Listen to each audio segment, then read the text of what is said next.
अगर आपने भी अपने भाई की तरह कुछ अच्छी पढ़ाई की होती तो आज मुझे इस घर की नौकरानी बनकर नहीं रहना पड़ता और ना ही आपकी माँ की चार बातें सुनाई पड़ती। मेरी किस्मत खराब थी, तभी तो मुझे इस घर की बड़ी बहू बनना पड़ा। और क्या मिला मुझे बड़ी बहू बनकर? घर की जिम्मेदारियों का ताज। अरे नहीं चाहिए मुझे अच्छी बहू होने का मेडल। मैं भी चाहती हूँ आराम से घर में रहूं और नौकर चाकर मेरे आगे पीछे घूमे। अगर आप अच्छा कमाते तो नौकरों को तो छोड़ो, मैं तो आपकी माँ से भी घर का सारा काम करवा लेती। पर यहाँ तो मुझे ही नौकरानी बनकर रहना पड़ रहा है। अब चलो हटो यहाँ से, मत करो मुझसे प्यार की बातें। बिना पैसे के ये प्यार भी अच्छा नहीं लगता। रुचि अपने पति विकास से कहती है। विकास बोला, तुम ऐसी बातें क्यों करती हो? आखिर किसने कहा कि तुम घर की नौकरानी हो? और घर के काम तुम अकेली तो करती नहीं, माँ तुम्हारी पूरी मदद करती है। कल को रवि की पत्नी आ जाएगी तो वो भी तुम्हारा हाथ बटाएगी।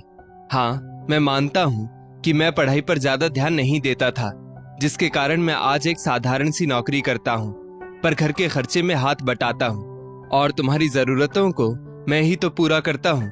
फिर भी तुम मुझसे दुखी हो। रुचि बोली, तो क्यों नहीं पढ़े? अरे कम से कम यही सोचकर अच्छी पढ़ाई करते कि कल को शादी करूंगा तो बीवी को ऐशो आराम से रखूंगा। पर नहीं, तुम्हारी गलती की सजा आज मैं भुगत रही हूँ। देखो, रवि की मेडिकल की पढ़ाई कंप्लीट होने को आई है, वो डॉक्टर बन गया है। देखना, अपनी मर्जी से दुल्हन भी लेकर आएगा और वो हम सब पर हुक्म चलाएगी। विकास बोला, शायद तुम नहीं जानती कि घर के फैसले सुरेंद्र ताऊजी लेते हैं और पापा बिना उनकी मंजूरी के किसी भी चीज के लिए हामी नहीं भरते हैं। और तुम लव मैरिज की बात कर रही हो तो भूल जाओ, ये तो होने से रहा। रुचि बोली, हाथ कंगन को आरसी क्या, पढ़े लिखे को फारसी क्या। देख लेना, जब तुम्हारा भाई अपना फैसला सुनाएगा तो तुम सबकी बोलती बंद हो जाएगी। विकास बोला, उसकी शादी जब होगी तब होगी, हमारी तो हो चुकी है। फिर तुम मेरा साथ क्यों नहीं देती हो? जरा सा प्यार से बात करता हूँ तो अपनी शिकायतों की टोकरी लेकर बैठ जाती हो। फिर क्या फायदा अच्छा कमाने और डॉक्टर इंजीनियर बनने का? जब बीवी ही अच्छी ना हो तो पैसे और रुतबा सब बेकार हो जाता है। इतना कहकर विकास वहां से चला गया। समय बीता। अब रवि के रिश्ते की बात घर में हर रोज होती थी, पर रवि न जाने क्यों उन बातों को टाल जाता था, मानो उसके मन में कुछ चल रहा था। फिर एक रोज रवि ने अपने माता पिता के सामने अपने मन की बात रखी और बोला, माँ पापा, आप लड़की वालों को मत बुलाया कीजिए, मैं किसी को झूठी उम्मीद नहीं देना चाहता। रवि की माँ नीलम जी ने कहा, क्यों बेटा, कि तूने कोई लड़की पसंद कर रखी है? रवि ने मुस्कुराकर माँ को हाँ में जवाब दे दिया। ये बात रवि के ताऊजी सुरेंद्र चौधरी जो गांव में रहते थे उन्हें पता चली और वो शहर आए। उन्होंने पूरे परिवार को इकट्ठा किया और रवि से बोले, ऐसे कैसे तूने लड़की पसंद कर ली और उसके लिए हाँ भी कर दी? ना घर परिवार देखा, ना ही लड़की के बाप की जमीन जायदाद देखी। फिर ऐसे कैसे कोई भी लड़की तूने अपने मन से पसंद कर ली? और ये सोच भी कैसे लिया कि वो हमारे घर की बहू बन जाएगी? और लड़की के कितने भाई हैं, पता किया है कि नहीं? रवि सिर झुकाकर अपनी माँ की तरफ मुखातिब होकर बोला, नहीं, उसका कोई भाई नहीं है, वो बस दो बहनें हैं। ये सुनकर सुरेंद्र चौधरी का पारा चढ़ गया और उन्होंने कहा, क्या लड़की का भाई नहीं है? तो मैं तुम्हें इस रिश्ते की इजाजत नहीं दूंगा। नीलम जी ने दरवाजे के पीछे घूंघट ओढ़े रवि को चुप रहने का इशारा किया और अपने पति सुनील चौधरी जी को अपने जेठ से बात करने के लिए कहा। तो रवि के पिता सुनील चौधरी, जो अपने भाई की रोबदार आवाज से बिल्कुल सहमे थे, वो धीरे से बोले, दादा, वो लड़की अच्छे घर से है और अपने रवि को भी पसंद है, फिर और क्या चाहिए?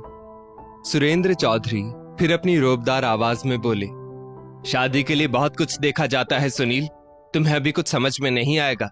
वैसे भी विकास की शादी हमने देख परख कर ही तो की थी। अगर इस लड़की का कोई भाई नहीं है तो आगे लेन देन के व्यवहार कौन करेगा? ये शादी ब्याह के मामले में शहरी रिवाज नहीं चलते। आखिरकार हमें रहने तो गांव समाज के हिसाब से ही है। और वैसे भी शहर जाकर तुम्हारे बेटे ने 4 किताबें क्या पढ़ ली, खुद को हमसे ज्यादा समझदार समझने लगा है। सुनील जी कुछ कह नहीं सके।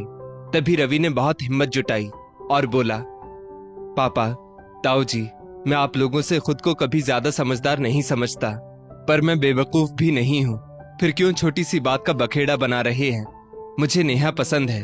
मैं नेहा को आज से नहीं बल्कि फर्स्ट ईयर से जानता हूँ, तो शादी तो मैं उसी से करूंगा। और वैसे भी आजकल शादी के लिए इतना ही काफी है कि लड़का लड़की एक दूसरे को जानते हैं। मुझे और नेहा को साथ रहना है, तो आप लोगों को क्या परेशानी है? माफी चाहूंगा ताऊ जी, पर एक बात तो बताइए, क्या जिस घर में लड़की का भाई नहीं होता उन लड़कियों की कभी शादी नहीं होती? ये कौन सा रिवाज है?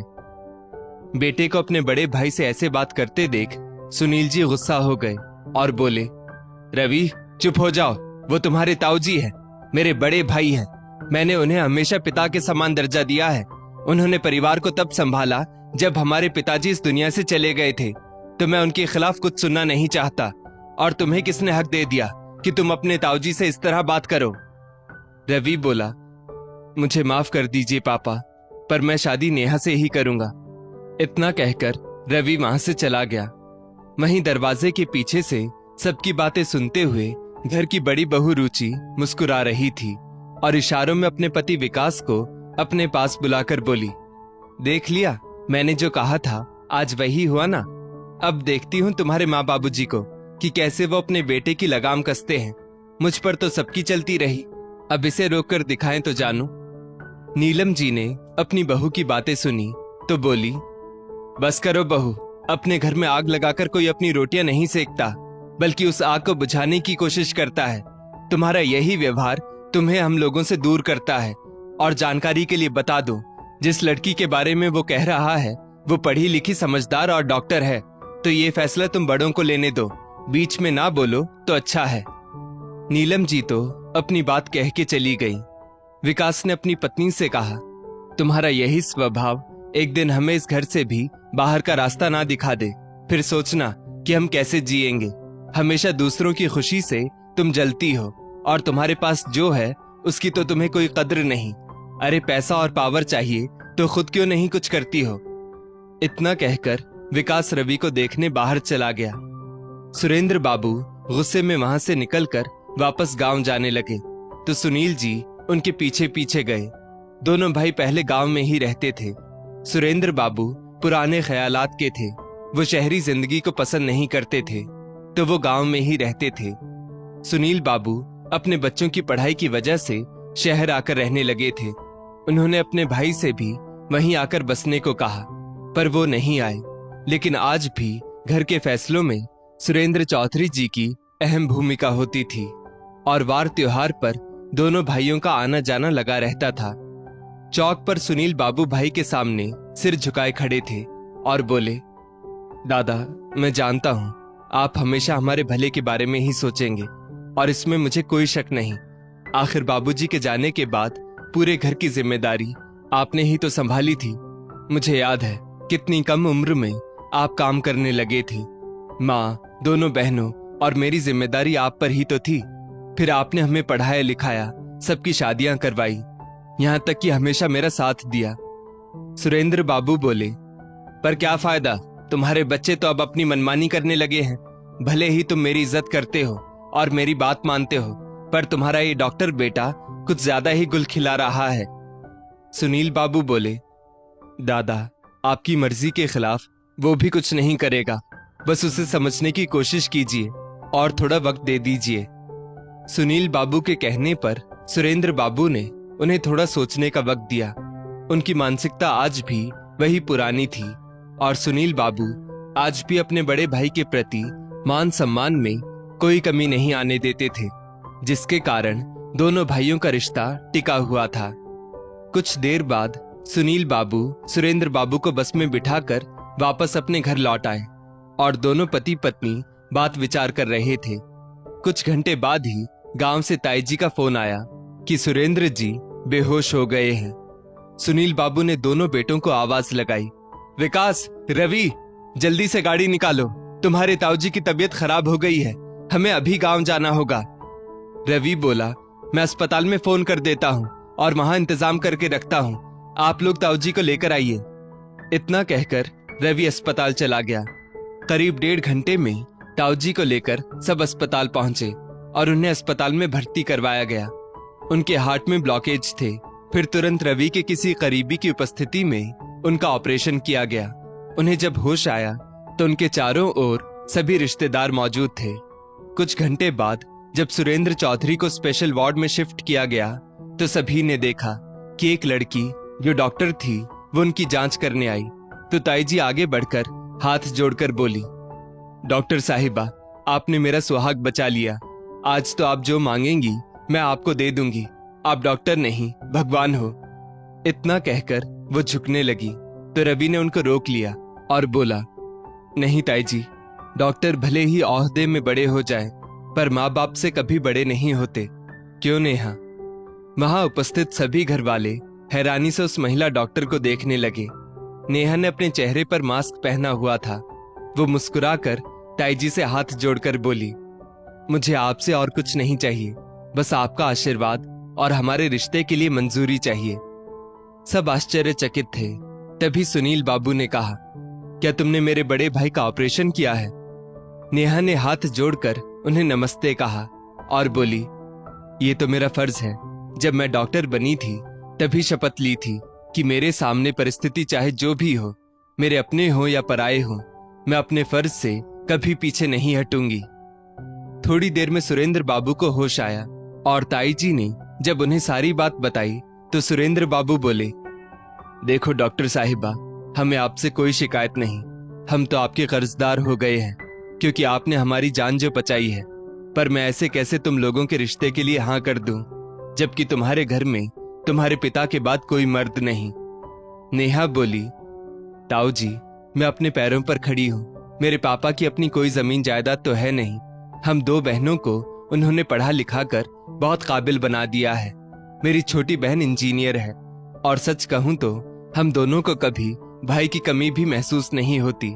जिन लड़कियों का भाई नहीं है, क्या उनकी शादी नहीं होगी? ठीक है, तो मैं अपने सारे लेन देन के व्यवहार खुद ही निभा लूंगी क्योंकि मैं खुद अपने पांव पर खड़ी हूँ। बस आप मुझे और रवि को आशीर्वाद दे दीजिए। नीलम जी दूर खड़ी मुस्कुरा रही थी और अपनी जेठानी से बोली, जी, जो लड़की अपने माँ बाप के घर की जिम्मेदारी संभाल रही है, क्या वो हमारे घर की जिम्मेदारी नहीं संभालेगी? और सही तो कह रही है बच्ची, जिस घर में बेटे नहीं होते उन लड़कियों की क्या कभी शादी नहीं होती? आखिर कब तक हम लड़कियों को भाई और पिता के नाम से जाना जाएगा? क्या हमारी अपनी कोई पहचान नहीं बन सकती? ताई जी सुरेंद्र बाबू के बगल में जाकर बैठ गई और धीरे से उनसे बोली, चौधरी जी, अब कोई बखेड़ा खड़ा मत करो। आपकी होने वाली बहू ने मेरा सुहाग बचाया है, तो हमें भी तो उपहार में उसका सुहाग उसे भेंट कर देना चाहिए, तभी तो आप बड़े कहलाएंगे। सोचिए, जब आपकी बहू इतनी समझदार होगी तो कल को उसके बच्चे तो बिल्कुल निराले होंगे, बिल्कुल आपकी तरह रोबदार।